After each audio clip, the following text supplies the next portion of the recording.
My name is Ashwin and welcome to the class. और आप हम लोग को जान ही रहोगे, अगर आप हमें नहीं जान रहे हैं तो आप हमारा इंट्रो वीडियो देख सकते हैं। तो बिना किसी देरी के आज हम केमिस्ट्री का सबसे पहला chapter chemical reactions and equations से स्टार्ट करेंगे। तो पहले हम केमिस्ट्री डाल देते हैं और स्टार्ट करते हैं। तो मैं आपको पहले बता दूं, देखो मैं नोट्स आपको प्रोवाइड कर दूंगा पीडीएफ के फॉर्म में। नोट्स बहुत अच्छे इंटरेक्टिव रहेंगे, आप उनको चाहे तो लिख भी सकते हैं और अगर चाहे तो उसका प्रिंट आउट निकाल के रख भी सकते हैं, या आप किसी अदर डिवाइस में उसको खोल के मेरे साथ पढ़ भी सकते हैं, क्योंकि हम नोट्स के साथ ही आपको चलेंगे। अगर हम आपको यहाँ पे नोट्स लिखवाता मैं चलूँ तो मुझे लिखवाने में कोई दिक्कत है, ऐसा कोई बहुत प्रॉब्लम नहीं है, पर इससे क्या होगा, आपका समय बर्बाद होगा। जो वीडियो की लेंथ है वो 20 से 50 मिनट की हो जाएगी, तो काफ़ी आपको दिक्कत होगा और आपको मज़ा भी नहीं आएगा, बोरिंग हो जाएगा। तो मैं आपको सिर्फ चीज़ें समझाऊंगा, कुछ चीज़ें लिखवाऊंगा। जो चीज़ें लिखवाऊंगा वो आप जरूर से लिखिए अपने रफ में और अपना नोट्स कैरी करते रहिए। तो ठीक है, सबसे पहले हम केमिस्ट्री में केमिकल रिएक्शंस समझ लेते हैं। केमिकल रिएक्शंस होता क्या है सबसे पहले, इसका बाद डाल लेते हैं। सबसे पहला चैप्टर है chemical equations and reactions. Equation देखिए क्या होता है। इक्वेशन जैसे कि आप मैथ्स में पढ़ रखे होंगे, इक्वेशन एक होता है फॉर्मेट, चीज़ों की एक फॉर्मेट होती है, और वो जब फॉर्मेट एक सेट होता है तो उसको हम क्या कहते हैं, एक इक्वेशन कहते हैं। रिएक्शंस क्या होता है, रिएक्शन देखिए कोई भी चीज़ रिएक्ट करती है। जैसे अगर आप और हम किसी बात पे रिएक्ट करते हैं तो वो बात हम पहले रिसीव करते हैं, फिर वो हमारे साइकोलॉजिकल लेवल पे वो चीज़ें क्या होती हैं, प्रोसेस होती हैं, और फिर हम उसका क्या करते हैं, रिएक्शन देते हैं। सिमिलरली इसी तरीके से केमिस्ट्री में भी रिएक्शंस होते हैं। जब दो कंपाउंड्स आपस में मिलते हैं या एक कंपाउंड के ऊपर कोई एक्सटर्नल प्रेशर या एक्सटर्नल चीज़ें डाली जाती हैं, मतलब किसी एक कंपाउंड या किसी एक एलिमेंट को किसी बाहरी एक्सटर्नल एलिमेंट के साथ मजबूरन या किसी आवश्यकता के अनुसार उस पर दबाव डाला जाता है, एक्सटर्नली उसको प्रेशराइज किया जाता है, या फिर उसको जुड़ने की चाहत होती है, तो वहां पे क्या होता है, उनके बीच में रिएक्शन होता है। केमिकल रिएक्शन का यही एक प्रोसेस है और यही एक सिंपल डेफिनेशन है। ठीक है, तो डेफिनेशन आपको अपने नोट्स में मिलेगा। और देखिए केमिकल रिएक्शन के दौरान कई चीजें चेंज होती हैं, जैसे किसी भी चीज में से गैस का निकलना, ठीक है, कलर का चेंज होना, टेम्परेचर का चेंज होना, प्रेशर का चेंज होना, ठीक है, वॉल्यूम का चेंज होना, और आपका नया प्रोडक्ट का फॉर्मेशन होना, सॉलिड का फॉर्मेशन होना, ठीक है। और अलग अलग चीज, अलग अलग रिएक्शंस को हम अलग अलग नाम देते हैं, अलग अलग तरीके से उसको पढ़ते हैं। तो स्टार्ट करते हैं। हम स्टार्ट करते हैं रिएक्टेंट और प्रोडक्ट से, जो कि है रिएक्टेंट एंड प्रोडक्ट्स। ठीक है, जो कि क्या है, ABCD ऑफ इक्वेशंस। रिएक्टेंट्स एक लेफ्ट साइड पोर्शन होता है, प्रोडक्ट्स एक राइट साइड पोर्शन होता है, जिस एरो से हम दिखाते हैं। जैसे कि अगर यहाँ पे A है, जब वो B से रिएक्ट करता है तो C का फॉर्मेशन करता है। ये हो रहा है इन दोनों में रिएक्शन, और ये होता है न्यू फॉर्मेशन। ठीक है, जब भी दो चीजें रिएक्ट करती हैं तो तीसरे नई चीज का फॉर्मेशन होता ही होता है। जरूरी नहीं है ये तो नहीं, ये तो होता ही है। साथ में अगर A है, ठीक है, एक कंपाउंड है, एक एलिमेंट है, इसमें हम कुछ अगर एक्सटर्नल एफर्ट डाल रहे हैं, external effort in the form of heat, electricity और लाइट, ओके, वेट, वाटर, ठीक है, एंड कोई एनी केमिकल, तो B क्या होता है, ये एक B का या C का फॉर्मेशन करता है, जो कि एक न्यू फॉर्मेशन होता है। तो आप चीज़ों को समझ रहे होंगे। और इन दोनों में ये होते हैं रिएक्टेंट्स और ये होता है प्रोडक्ट भी हो सकता है, प्रोडक्ट्स भी हो सकते हैं, इसमें कोई दिक्कत नहीं है। यहाँ पे कितने भी प्रोडक्ट्स बन सकते हैं, वो आपको रिएक्शन के अकॉर्डिंग होगा, जहाँ पे मैं बताऊंगा कि कैसे कैसे प्रोडक्ट्स को हम समझते हैं। ओके, तो ये आप समझ रहे होंगे। रिएक्टेंट प्रोडक्ट्स कंप्लीट हो गया। मैं आपको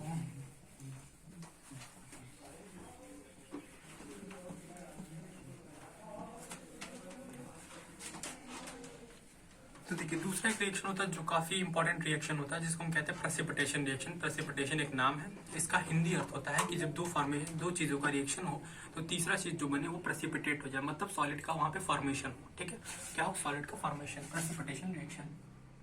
ठीक है, इसको हम कहते हैं PPT रिएक्शंस, PPT रिएक्शन या प्रेसिपिटेशन रिएक्शन। ये आपको अपने नोट्स में मिल जाएगा, इसका फॉर्मूला नॉर्मल। ये हम क्या करेंगे, इसका एग्जाम्पल समझने की पूरी कोशिश करेंगे। जब बेरियम क्लोराइड सल्फ्यूरिक एसिड के साथ जुड़ता है तो बनता है barium sulphate BaSO4 plus HCl hydrochloric acid. ये नाम है, नाम आपको धीरे धीरे प्रैक्टिस हो जाएंगी, आपको बिल्कुल इसमें चिंता करने की कोई जरूरत नहीं है। ठीक है, ठीक है। अब इसमें देखिए क्या, ये कंपाउंड है, ये कंपाउंड है, ये जो हो रहा है ये क्या हो रहा है, पीपीटी हो रहा है। पीपीटी मतलब ये सॉलिड का फॉर्मेशन हो रहा है, ये नीचे बैठ जा रहा है। एलसीएल है, एलसीएल क्या है, लिक्विड है, एक एक्वस फॉर्म में रहता है। एक्वस फॉर्म समझते हैं, water, water type mean liquid. और ये क्या हो रहा है, इसका सॉलिड फॉर्मेशन हो रहा है। ठीक है, यहाँ पे ये चीजें प्रोसेस यही होता है, बस इसका नाम है और ये एग्जाम्पल है। अब आप ये कहोगे यही एग्जाम्पल क्यों, तो देखिए प्रेसिपिटेशन रिएक्शन के बहुत सारे एग्जाम्पल होते हैं। ठीक है, क्योंकि अभी आप लोग इस लेवल से स्टार्ट कर रहे हैं 10th की केमिस्ट्री, तो चीजें इतनी ही तौर पे एक्सप्लेन करनी होती हैं। आप 11th 12th में इसको चीजों को और अच्छे से और ब्रॉड वे में पढ़ेंगे। ठीक है, तो अगर आपको एग्जाम्पल की तो लिख लीजिए। चलिए ठीक है, अब हम बात करते हैं by chemical reactions. What is a chemical reaction and what is a chemical equation. तो केमिकल रिएक्शंस को मैंने पहले ही पढ़ा है कि कोई भी चीज केमिकली रिएक्ट करता है तो क्या उसे कहते हैं, रिएक्शन। और जो हम लिखते हैं ना, नोटेशन लिखते हैं, उसको हम कहते हैं केमिकल इक्वेशन। राइट, ठीक है। चलो, केमिकल इक्वेशंस, केमिकल इक्वेशन दो तरीके के होते हैं, दो तरीके के होते हैं। क्या, तो बैलेंस्ड, बैलेंस्ड, एक होता है अनबैलेंस्ड, अनबैलेंस्ड, अनबैलेंस्ड इक्वेशन। ठीक है, ठीक है। बैलेंस और अनबैलेंस, बैलेंस नाम से उनके हो रहा है तो दोनों तरफ चीजें बराबर होंगी। तो यहाँ पे same number of atoms on both side. यहाँ पे वो चीजें नहीं होती हैं, no same atoms, not regular atoms,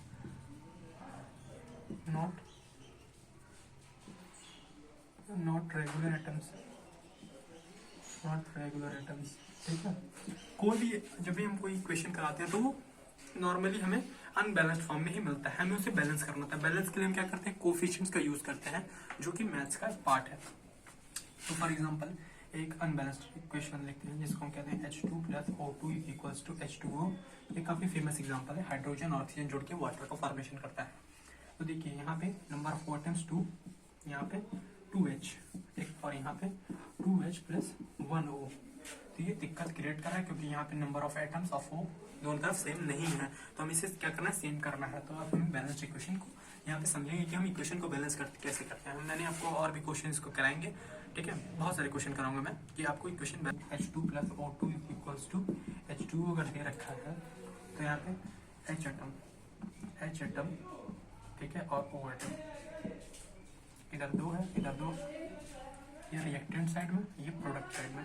इसमें क्या है, H एटम 2 है, इधर भी 2 है, इधर ये 2 है और इधर ये 1 है। ये दिक्कत आ रहा है, तो हम क्या करेंगे, जो भी एटम कम होता है प्रोडक्ट साइड में उसे हम क्या करते हैं, लीस्ट इंटीजर से मल्टीप्लाई करते हैं। अगर हम 1 से करते हैं least integer, natural positive integer से, तो हम नेचुरल नंबर से उसमें क्या करते हैं, मल्टीप्लाई करते हैं। इंटीजर कह दिया, या फिर पॉजिटिव इंटीजर कहिए, या फिर नेचुरल नंबर कहिए, तो हम उसे क्या कहेंगे, किसमें करेंगे, लीस्ट पॉजिटिव। तो 1 के बाद क्या आता है 2, तो हम उसमें 2 से मल्टीप्लाई करेंगे, तो हो जाएगा H2 + O2 = 2H2O। अब देखो यहाँ पे क्या हो गया, 4H एटम हो गए प्लस 2O एटम हो गया, 4H2O, 2 है, ओके ये करेक्ट है। यहाँ पे 4H है और यहाँ पे 2H है, यहाँ पे कितना H है, 2H है। तो इसमें अगर हम 2 से मल्टीप्लाई करते हैं तो ये 4H हो जाएगा, ये 2O हो जाएगा, और ये सेम हो जाएगा।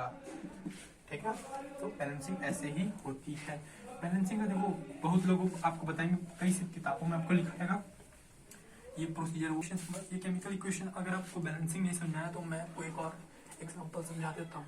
N2 + O2 बनता है, तो बनता है NO, नाइट्रस ऑक्साइड। ठीक है, यहाँ पे 2N एटम्स है, यहाँ पे 2O एटम्स है, और यहाँ पे 1N + 1O एटम है।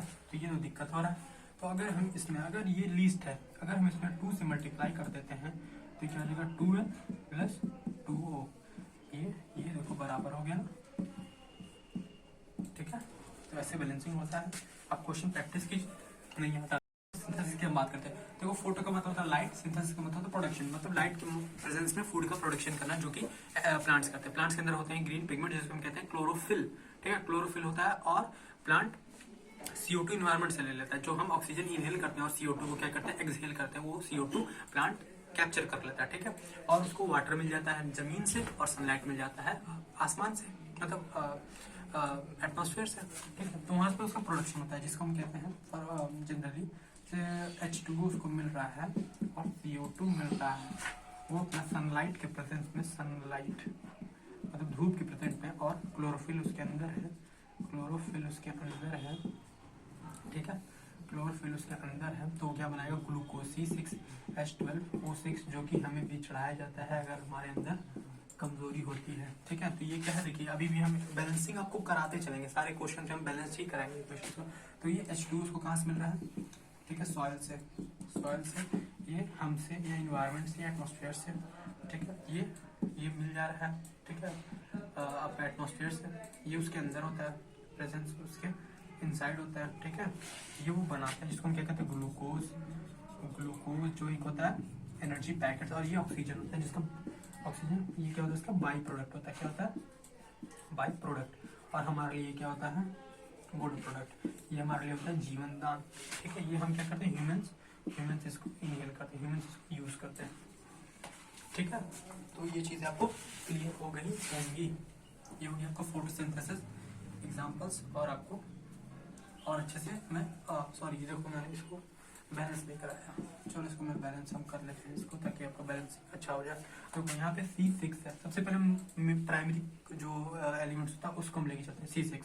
यहाँ पे C1 है, तो इसको क्या करें 6 से मल्टीप्लाई कर देते हैं। यहाँ पे भी क्या हो गया C6 हो गया, हुआ कि नहीं हुआ, देखो हुआ कि नहीं हुआ। अब आगे तुम लोग करो फटाफट, चलो फटाफट ट्राई करो, फटाफट ट्राई करो, पॉज कर लो वीडियो को, फटाफट ट्राई करो, फिर मैं बताता हूँ।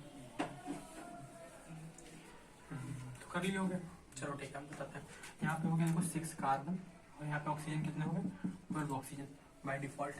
यहाँ पे भी क्या है 6 carbon plus 12 hydrogen plus 6 oxygen. अब हम इसमें इकट्ठा नहीं कर सकते, अब क्या देखो यहाँ पे 12 हाइड्रोजन है और यहाँ पे 6, यहाँ पे 2, तो इसमें हम 6 से मल्टीप्लाई करते हैं। यहाँ पे क्या हो जाए 12 हाइड्रोजन प्लस 6 ऑक्सीजन, 6 ऑक्सीजन, ठीक है। यहाँ पे 6 ऑक्सीजन, यहाँ पे 6 ऑक्सीजन, ये हो गया तुम्हारा 6 और 12 कितना हुआ 18 ऑक्सीजन, टोटल कितना हो गया 18 ऑक्सीजन। और यहाँ पे 6 है और ये 6 है, कितने से मल्टीप्लाई करते हैं, कितने से मल्टीप्लाई करते हो 2 से मल्टीप्लाई करें, O6 नहीं होता सॉरी O2 होता है, ये 6 से मल्टीप्लाई कर देंगे तो ये कितना हो जाएगा 12 ऑक्सीजन, और ये 12 ये 18 ऑक्सीजन। देखो 18 oxygen 18 oxygen 12H and 6C, ये क्वेश्चन बैलेंस हो गया, ठीक है। अच्छा तुम क्वेश्चन ट्राई करते रहना। मैट्रिक्स की देखो टाइप्स ऑफ केमिकल रिएक्शन, जो कि पहला आता है कॉम्बिनेशन रिएक्शन। कॉम्बिनेशन नाम से ही पता चलता है ये क्या है, कंबाइन हो रहा होगा, दो और दो एटम्स कंबाइन होते हैं तो क्या बनाते हैं तीसरा एक एटम बनाते हैं। कोई भी एग्जांपल ले सकते हैं, हम H2 plus O2 is equals to H2O भी ले सकते हैं जहाँ पे कंबाइन हो रहे हैं, ठीक है। ये स्टेबल नहीं होते हैं, तो ये क्या होते हैं इसमें स्टेबिलिटी गेन करने के लिए क्या करते हैं रिएक्शन करते हैं। नॉर्मली अधिकतर रिएक्शंस ही लगभग 70 to 75% रिएक्शंस जो होते हैं वो कॉम्बिनेशन रिएक्शन होते हैं, और कुछ रिएक्शंस डिकम्पोजिशन रिएक्शंस होते हैं, और भी बाकी चीजें होती हैं इसमें कई सारे रिएक्शन होते हैं। इसका यही है बेसिक, और इसका कोई बहुत अलग से बांटा गया, एक एक्सोथर्मिक एक endothermic, endothermic thermic thermic thermic, ठीक थर्मिक थर्मिक, ठीक है। एंडो का मतलब होता है अंदर, नाम से ही कुछ आइडिया लग रहा होगा अंदर, और एक्सो का मतलब होता है बाहर, बाहर। अथर्म का मतलब होता है हीट, हीट मतलब बाहर हीट निकलता है, अंदर हीट देना पड़ता है। एक्सोथर्मिक में देखो क्या होता है, जब भी कुछ रिएक्शंस ऐसे होते हैं जिसमें हम अंदर हीट डालेंगे तब वो रिएक्शंस आगे बढ़ेंगे। For example C plus O2 is equals to CO2, और यहाँ पे हीट निकलता है, हीट निकलता है, बाहर निकलता है। ये तो कौन सा रिएक्शन हो गया एक्सोथर्मिक, एक्सोथर्मिक रिएक्शन हो गया ये, समझ लो। क्योंकि यहाँ क्या हो रहा है हीट निकल रहा है, वो हीट निकल रहा है, ठीक है, हीट यहाँ पे निकल रहा है। काफी इसमें बेस्ट इसका एक काफी अच्छा एग्जांपल है जो कि ह्यूमन बॉडी में होता है, जो कि बायो में पढ़ेंगे, क्लास 10th में पढ़ेंगे, ठीक है, लाइफ प्रोसेस में। तो देखो इसमें क्या होता है ना, जो हमारी बॉडी में हमारी बॉडी में क्या बनता है, हम जो फूड खाते हैं उसमें क्या है, ग्लूकोज है, ग्लूकोज, और हमारी बॉडी में क्या फिर मिलता है, ऑक्सीजन, पता है ना, ऑक्सीजन लेते हो इन्हें, तो वो दोनों में ब्रेक डाउन होता है, दोनों में रिएक्शन होकर उसका ऑक्सीजन ग्लूकोज का ब्रेक डाउन होता है किसमें, एनर्जी में, जो कि एटीपी एनर्जी होती है, एडिनोसिन ट्राइफॉस्फेट। आगे पढ़ेंगे, बिल्कुल पढ़ेंगे, कोई इसमें अलग बात नहीं है, ठीक है। तो वहाँ पे रिएक्शंस होते हैं और आपको क्या मिलती है, एनर्जी मिलती है, खाना खाने के बाद एनर्जी आती है ना, तो वो वहाँ से आती है, ठीक है। तो वो भी हम कह सकते हैं, वो भी रेस्पायरेशन, रेस्पायरेशन इसका नाम होता है, ये पढ़ेंगे लाइफ प्रोसेस में। रेस्पायरेशन पूरा एक चैप्टर है आपका, ठीक है। तो इसमें कहता है C6H12O6, C6H12O6 जब ऑक्सीजन से मिलती है तो क्या बनाता है, क्या बनाता है, CO2 बनाता है, जो कि हम छोड़ देते हैं, H2O बनाता है, और एनर्जी मिलती है, एनर्जी, जिसको हम कहते हैं एटीपी एनर्जी, और इसको आगे ब्रेक डाउन होता है, इसका ऐसी बात नहीं है। ये आपका ग्लूकोज जो हम फूड खाते हैं, फूड लेते हैं, ऑक्सीजन जो हम इनहेल करते हैं, CO2 हम एक्सहेल करते हैं, और H2O हमारे बॉडी से अलग अलग फॉर्म्स में निकलता है, जैसे ये यूरिनेशन के तौर पे, स्वेट ग्लैंड्स पे, और एनर्जी जो हमें मिलती है पूरे प्रोसेस के दौरान, ठीक है। चलते एक्सोथर्मिक ये हो गया, अब हम एंडोथर्मिक की बात करते हैं। देखो नाम में ही एंडोथर्मिक है, मतलब अंदर हीट हमें देना पड़ता है, जैसे कि लाइमस्टोन जो होता है, लाइमस्टोन CaCO3 जो होता है, इसमें जब हीट इम्प्रूव इसको हीट करते हैं तो ये CaO प्लस CO2 में क्या हो जाता है, टूट जाता है, समझ रहे हो, ये इसमें टूट जाता है। अगर आपको लिखना है तो लिख लो, आपको और बताते हैं N2 प्लस O2, और इसमें हमें क्या देना पड़ता है, हीट, तो किसमें बनता है, 2NO में क्रिएट होता है। ये भी क्या है, एक एंडोथर्मिक से बना, एंडोथर्मिक रिएक्शन। देखो जल्दी देखो,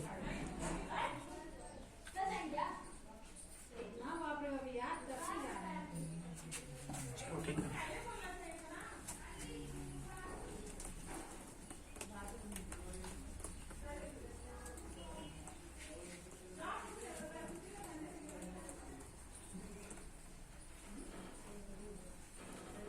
है। अब हम दूसरा रिएक्शन करते हैं जिसका नाम है डीकम्पोजिशन। नाम जैसे ही पता चल रहा है, डीकम्पोजिशन, इसका मतलब इसमें हमें एनर्जी देनी पड़ती है, क्या करते हैं, एनर्जी दे के तोड़ना पड़ता है। डीकम्पोजिशन को तीन तरीके से, सबसे पहला होता है थर्मोलिसिस, थर्मल डिकम्पोजिशन। क्या होता है, नाम लिखो, थर्मल डिकम्पोजिशन, फिर होता है इलेक्ट्रिकल डिकम्पोजिशन, फिर एक होता है लाइट डिकम्पोजिशन, ठीक है। थर्मल में क्या होता है, इसको हम थर्मोलिसिस कहते हैं, ठीक है। इसको हम कहते हैं इलेक्ट्रोलिसिस, इसको हम कहते हैं फोटोलिसिस, नाम है फोटोलाइट, कोई दिक्कत नहीं है।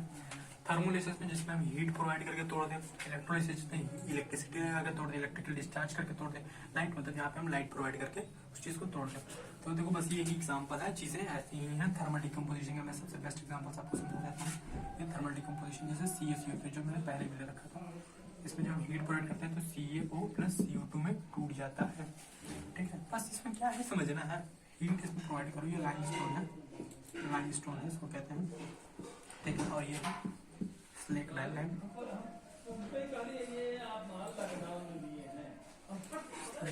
ठीक, और इसमें टूट जाता है। ये तो आपका हो गया थर्मोलिसिस का एग्जांपल। इलेक्ट्रोलिसिस का एग्जांपल है भाई बहुत सिंपल, H2 को जब हमें H2 प्लस O2 में तोड़ना होता है, H2 प्लस O2 में तोड़ना होता है, तो इसमें क्या पड़ा, इलेक्ट्रिक डिस्चार्ज करते हैं, क्या करते हैं, इलेक्ट्रिक डिस्चार्ज प्रोवाइड करते हैं। तो यहाँ पे इलेक्ट्रिकल ब्रेकडाउन हो जाता है चीज़ों का, उसके कॉन्स्टिट्यूएंट में काफ़ी कॉस्टली प्रोडक्ट होता है। पर जब ऑक्सीजन और हाइड्रोजन चाहिए होता है आर्टिफिशियल तौर से, तो हमें इस लाइट डिकम्पोजिशन का क्या होता है, AgCl कंपाउंड होता है, जिसको हम कहते हैं क्या, सिल्वर क्लोराइड। जब ये इस पर लाइट पड़ता है, लाइट फोटॉन्स लाइट पड़ता है, लाइट सनलाइट, Ag सॉलिड और प्लस क्लोराइड में चिपक जाता है, ठीक है। तो इस पर तो इसको बैलेंस कर देते हैं, 2 से मल्टीप्लाई इधर कर दें 2 Ag, देखो बैलेंस हो गया, 2 chlorine 2 chlorine, 2 Ag 2 Ag, balance करते चलो सभी चीजों को। ये होगा डिकम्पोजिशन रिएक्शन। अब इसके बाद आता है नाम डिस्प्लेसमेंट रिएक्शन का, काफी इंपॉर्टेंट है, जिसको हम कहते हैं डिस्प्लेसमेंट रिएक्शन। ठीक है, डिस्प्लेसमेंट रिएक्शन नाम से पता चल रहा है कि क्या कर रहा है, डिस्प्लेस कर रहा है, डिस्प्लेसमेंट रिएक्शन नाम से पता चल, ये डिस्प्लेस कर रहा है चीजों को, एलिमेंट्स को डिस्प्लेस करता है। देखो इसका एक सीरीज होता है, या कोई आटम तक की इन्हें CmG Zn FeH, ठीक है, और FeH Cu Ag Au, और यहाँ से ये ऊपर जो स्ट्रॉन्ग है ये ऐसे है, वो इसका मतलब है ये रिएक्टिविटी सीरीज है। कौन सी सीरीज है, रिएक्टिविटी सीरीज है, इसको हम कहते हैं रिएक्टिविटी सीरीज। ठीक है, जो ऊपर के एलिमेंट जो है वो बहुत स्ट्रॉन्ग है, जो नीचे के हैं वो उतने कमजोर है। ठीक है, कमजोर इन द सेंस रिएक्शन में, वैसे नहीं, क्योंकि ये देखो सिल्वर है और कॉपर है, silver copper, silver sorry gold silver copper.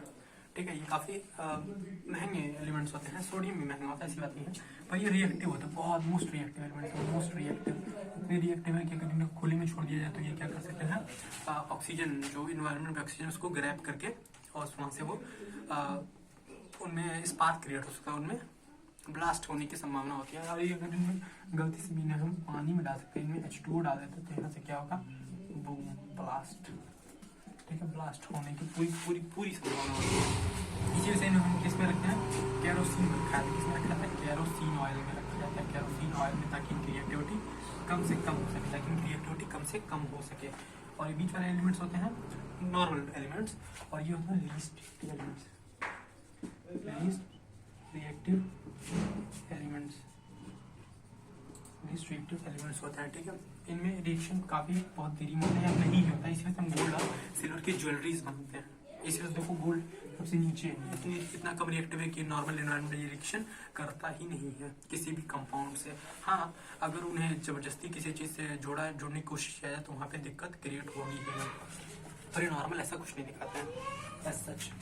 ठीक है, तो हाँ ये हो गया।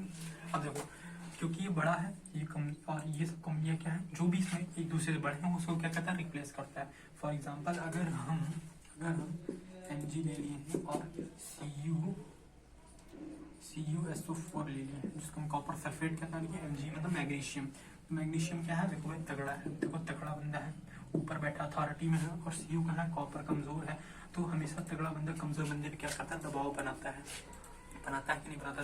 तुम भी लोग ऐसा करते हो, ऐसी कोई इसमें कोई बहुत कोई ऐसी झूठी बात नहीं है, ये सारे ये नॉर्मल है, ह्यूमन साइकोलॉजी है ये चीजों की। जो बंदा तगड़ा होता है वो तो अपने से कमजोर बंदे पे दबाव बनाता है, बस वो यही कर रहा है कि ये Mg जो होता है इसमें दबाव बना के इसको तोड़ के इसको बाहर कर देता है और खुद इसकी जगह जाके बैठ जाता है, जो बनाता है MgSO4।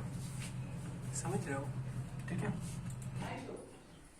और अगर हमें एक ऐसा दे देते हैं कोई कंपाउंड, फॉर एग्जांपल कि जैसे कि ऊपर का कंपाउंड को जैसे फॉर ZnSO4, ठीक है, और हम Fe से जोड़ना चाहते हैं, तो बताइए रिएक्शन आगे बढ़ेगा कि नहीं बढ़ेगा? जल्दी सोचिए फटाफट। फेरस में देखो यहाँ है फेरस, और ये Zn का है भाई, Zn zinc zinc zinc zinc zinc यहाँ है, जिंक का है भाई इसके ऊपर है, फेरस कमजोर है, जिंक ऊपर है, जिंक अथॉरिटी में बैठा है, जिंक तगड़ा। तो क्या तगड़े बंदे को तुम इसकी जगह से हटा सकते हो? तुम्हारे अंदर इतनी ताकत है? बिल्कुल नहीं भाई साहब। अगर तुम कमजोर हो तो तुम अपने से तगड़े बंदे को किसी जगह से हटा ही नहीं सकते, तुम्हें उससे तगड़ा होना पड़ेगा। ये रिएक्शन नो रिएक्शन होगी, रिएक्शन आगे नहीं बढ़ेगी। ठीक है, बस इसमें यही जानने लायक था, आपको ये सीरीज याद करनी होगी। इसके लिए हमें शॉर्टकट ट्रिक आपके PDF में डाल दी है, आप उसको समझ लीजिएगा, बस शॉर्टकट ट्रिक। बाकी ये सीरीज आपको याद तो करनी पड़ती है, सब याद करते हैं।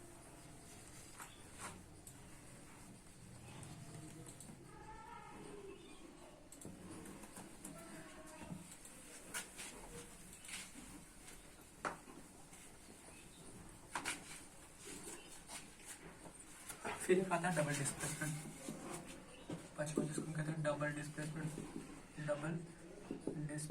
Reaction, double displacement reaction, double displacement reaction. इसका नाम ही है कि दो लोग डिस्प्लेस कर रहे हैं, समझ लो। इसका एक बहुत ही अच्छा एग्जाम्पल है PaCl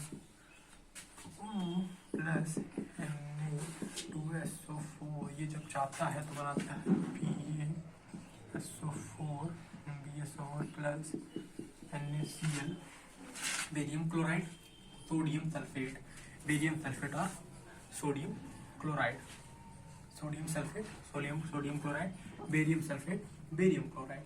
ठीक है, इसी को हम कहते हैं कॉमन सॉल्ट, नमक, कॉमन सॉल्ट या फिर नमक जो खाते हैं नॉर्मली, और इसमें चीजें एडिटिव्स मिले होते हैं, कोई दिक्कत नहीं पाती है। ठीक है, इसमें होता है क्या, देखो ये अपने आयंस में टूटते हैं। जब ये एक्वस फॉर्म, ये सारे एक्वस में होता है, एक्वस में होता है, एक्वस में वाटर नहीं होता है, वाटर में परफॉर्मेंस होता है इसका सारा। तो ये Ba+2 में टूटता है, Cl- में टूटता है, ये Na+ में टूटता है, और ये SO4-2 में टूटता है, ये फिर Ba+, और फिर ये क्या करता है, ये इससे जाके जुड़ता है, ये इससे जाके जुड़ता है, ये बनाता है NaCl और ये बनाता है BaSO4। बस इसमें क्या होता है, डबल दोनों डिस्प्लेस कर रहे हैं अपने आयंस को, बस इसमें यही होता है। ठीक है, अब इसके बाद काफी बढ़िया रिएक्शन है जो अगला आपका चैप्टर होगा एसिड बेसल सॉल्ट, उस पे ये पूरा काफी डिटेल में आपको पढ़ाया जाएगा, जिसको हम कहते हैं न्यूट्रलाइजेशन रिएक्शन। न्यूट्रलाइजेशन मतलब क्या होता है, दो चीजें आपस में जुड़ के न्यूट्रलाइज हो जाए, मतलब बराबर हो जाए। ठीक है, बराबर हो जाए, बराबर जैसे कोई गर्म पानी ठंडे पानी को मिक्स करते हो क्या होता है, नॉर्मल हो जाता है, वैसे ही न्यूट्रलाइजेशन में सेम होता है। बस इसमें क्या होता है, एक एसिड जब एक बेस के साथ जुड़ता है तो बनाता है क्या, सॉल्ट प्लस वाटर, पानी। एसिड का बेस्ट एग्जांपल है HCl, और इसका NaOH मतलब सोडियम हाइड्रोक्साइड, HCl मतलब हाइड्रोजन क्लोराइड या फिर, और सॉल्ट बनाता है जो होता है हमारा NaCl, और H2 बनता है जिसको हम कहते हैं क्या, वाटर। ठीक है, इसको इसके साथ जुड़ता है, H2 ये इसके साथ जुड़ता है आयंस में, ये H+ में टूटता है, ये Cl- में, ये Na+ में, और ये OH का होल माइनस होता है। ठीक है, ये इसके साथ न्यूट्रलाइज हो जाएगा और इसके साथ न्यूट्रलाइज होगा, और ये बनाता है क्या, NaCl और H2, बस यही होता है। इसको फिर हम कहते हैं क्या, कॉमन सॉल्ट।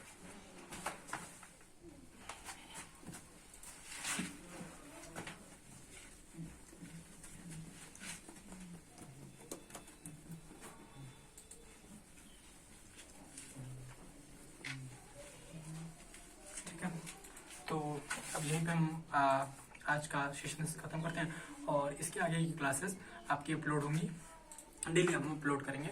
और इसके बाद जो हमारे दूसरे दिन इसका दूसरा पार्ट भी कंप्लीट कर दूंगा, और उसमें सारी चीज़ें मैं बता दूंगा, क्वेश्चंस भी करा दिए जाएंगे, और उसमें आपको मैं नोट्स भी इंट्रोड्यूस कर दूंगा। ठीक है, तो चलिए चलते हैं, और आप ढंग से पढ़िए, अच्छे से पढ़िए। तो